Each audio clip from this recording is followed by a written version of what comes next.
মঙ্গলরা কতজন মানুষকে হত্যা করেছে? মঙ্গল কারা? কিভাবে মঙ্গল সাম্রাজ্যের জন্ম?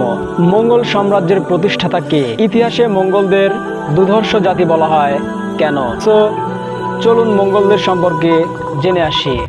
মঙ্গলদের সম্পর্কে ঐতিহাসিকগণের মধ্যে বিভিন্ন মতভেদ রয়েছে। কোনো ঐতিহাসিকগণ মনে করেন যে তারা মঙ্গোলীয় দেশ হতে এসেছিল বলে তাদেরকে মঙ্গল বলা হয়। আবার এটিও মনে করা হয় যে চীন দেশীয় শব্দ মঙ্গ অর্থাৎ সাহসী শব্দ থেকে মঙ্গলদের উৎপত্তি। মঙ্গলরা অত্যন্ত সাহসিকতার পরিচয় দিয়েছিল। অনেকেই মনে করেন যে মঙ্গলরা হুন জাতির বংশধর।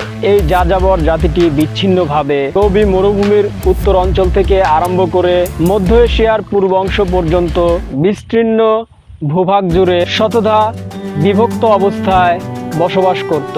তাদেরকে আবার তাতার বলেও অভিহিত করা হয়েছিল। এই জাতি বহুকাল